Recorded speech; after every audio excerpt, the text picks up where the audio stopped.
You call yourself emo? What? Just because you're a fashionista doesn't mean that you're emo. That's poser behavior. Excuse me? Tja, what are you listening to? Smile Empty Soul? You like a band that I don't like? That makes you a poser. I've made quite a few videos on talking about like how social media has kind of ruined alternative subcultures and aesthetics. I've talked about like what are alt values. I've talked about different subcultures. And I've talked about like what is really considered gatekeeping and what is just simply stating fact. However, social media, especially within the TikTok alt community, sometimes takes it a little too far to the point where they become absolutely insufferable and they act like that they are the gods of like the alt community where they know everything, they make up rules, they always try to correct people, and it's really freaking annoying. Like the video that you just saw is a perfect example of how some people on alt TikTok act, and it's honestly really annoying, so I want to talk about it. I have stated before that alternative scene is supposed to be about individuality, self-expression, going against social norms, subverting from like the mainstream path. TikTok can be really gatekeepy and toxic, and it's truly just like an exhausting mess. So I wanted to share just some things that I've seen lately on alt TikTok and why I think it needs to stop. Now, before I talk about the bad, I want to talk about the good, how there are some positives to alt TikTok. First of all, I think alt TikTok is a great place to get lots of great inspiration for alternative fashion ideas. I have posted several stuff on my TikTok of different outfit ideas. I like to use it as fashion inspiration because there are so many different alternative styles and aesthetics out there that fall within different subcultures, and people are always looking for inspiration on what they can wear or how they want to look, and I do think that's a really great place to get ideas from. I also really like that alt TikTok can break down stereotypes. I also really like that there's a lot of educational content about alternative subcultures and the history of the subcultures and what it means to be alternative. That's really important to share. And I also do think that there has been a really good community that's been built within alt TikTok space, but I also see a lot of obnoxious things, so let's get into that. Let's talk about the gatekeeping. I think this is a big one. We talk about how alternative culture is about going against the mainstream, how it's about self-expression, and sometimes you're going to stand out against the crowd. But what I've noticed is that the TikTok alt community tends to make being alternative some sort of like exclusive social club. It is not an exclusive thing.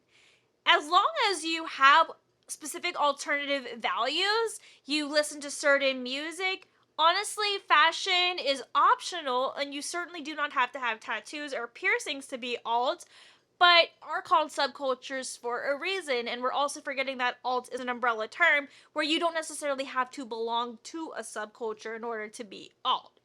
I consider myself to be alt, but I don't necessarily consider myself as a part of a certain subculture. Maybe emo, but I don't always dress stereotypically emo. I kind of just dress in alternative fashion while still maintaining my values and listening to alternative music. You will hear things, people saying like, well, you're not considered this if you don't listen to this music. Now, I will be honest, I will say like technically you can't consider yourself goth if you don't listen to goth music. Like that's not gatekeeping. Gatekeeping is more of like, well, you can't be goth if you don't dress gothic. You can't be goth if you don't wear black lipstick or wear all black. That's not what being goth is about. That is gatekeeping.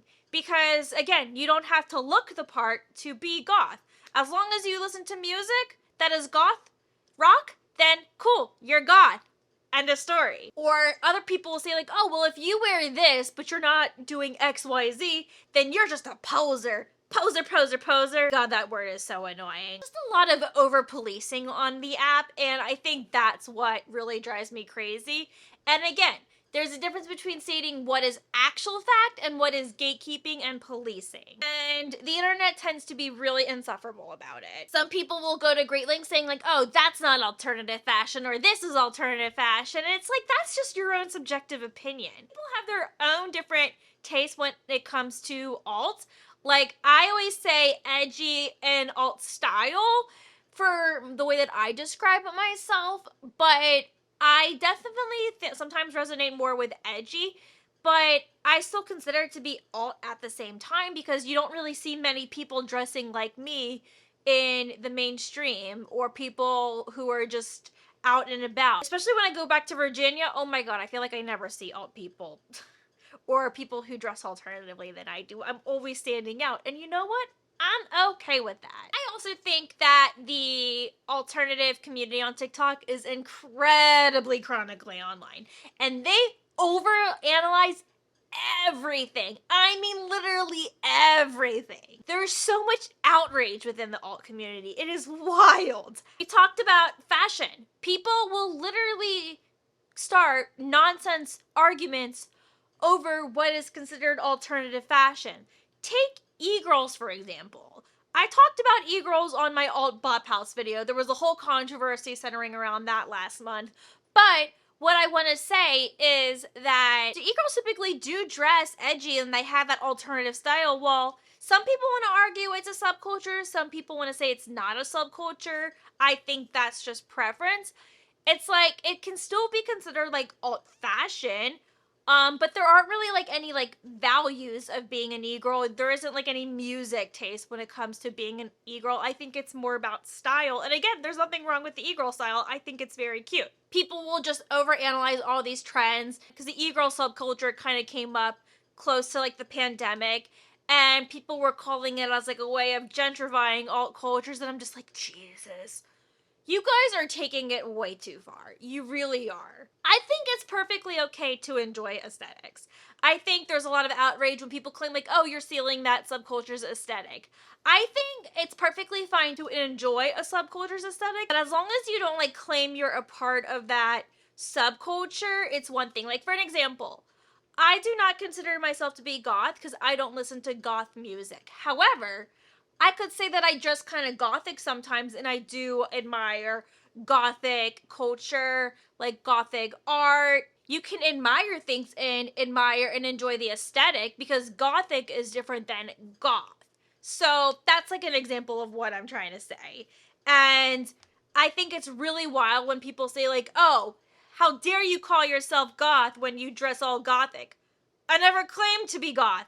I may dress gothic, but I don't claim to be goth. Never said that. That's like the example that I'm trying to get out of you guys. Another thing that I hate about the alt culture here in terms of this last segment of this video is that I just feel like there's no room for nuance. It's either you are 100% this, you have to follow every single rule to a T like there's some sort of rule book, or you're the enemy. You break one little tiny thing, supporting fast fashion is not really recommended. It's something that we're against. But if you consider yourself to be alt and you do reside with a bunch of other values, it's like, give me a break. Not everyone is perfect. It's like, the alt community sometimes takes it way too far where it's like, you gotta be perfect. Da-da-da-da-da-da. Da-da-da-da-da-da. You get what I mean? It's wild. It's annoying. It's insufferable. Speaking of fashion and fast fashion and consumerism, yes, we can agree that obviously it's better to thrift your clothes, to DIY your clothes, as that is really popular within alternative spaces. And it is a strong value that we have to not support fast fashion, because there's nothing wrong with not supporting fast fashion, in my opinion. Influencer culture has ruined alternative subcultures, and you know, I made a whole video on that. To just summarize, is that a lot of fast fashion and consumerism brands have started to create alternative fashion from like Shein and Amazon, and how that's become a problem, and how influencers are treating more as alternative fashion as a trend when it's a lifestyle. And I think that's a whole other insufferable type of thing that we see on TikTok to this day. And I think those criticisms are valid because TikTok is heavily promoting a lot of aesthetics, and it just seems like younger generations, as they are completely within a chokehold of aesthetic culture, and that aesthetics are the only things that matter. And again, there's nothing wrong with appreciating alternative aesthetics. You can dress alternatively aesthetic, but know what you're talking about when it comes to these subcultures. At the end of the day, I think people don't realize that being alternative is not as black and white as it seems. And I think just like the chronically online people make it seem that way. People think that any criticism within alternative subcultures is considered bullying, and I don't necessarily agree with that. Again, I'm just kind of calling out what I see within these spaces because trust me, like, I am one of you guys, okay? Like, I am. But sometimes we can be absolutely ridiculous in the way that we go about things on the internet, and we need to stop overanalyzing things and just chill the fuck out. Because I feel like when we do all of this, it really hurts us as a subculture and what we stand for in society. I think being a part of the alt community is fun, and it shouldn't be stressful. It shouldn't be overwhelming. It should be something that you should enjoy so you can comfortably be yourself. I want to encourage people who are watching this video that if you want to engage within the alt community, don't be a dick about it. Do things that are meaningful, like supporting small businesses and artists, trying not to shop fast fashion. I know we're not perfect because sometimes you need to buy fast fashion if the budget doesn't allow you to go elsewhere. DIY your clothes to go to local music events. When you follow TikTok trends, that can definitely tarnish what it means to be alternative. And that's basically the point that I want to make. I come from the MySpace alt kids day, and I just feel like we would all be laughing at all of this drama that would be happening today. I mean, I kind of am. Because people want to argue, well, Hot Topic is fast fashion. Guess what?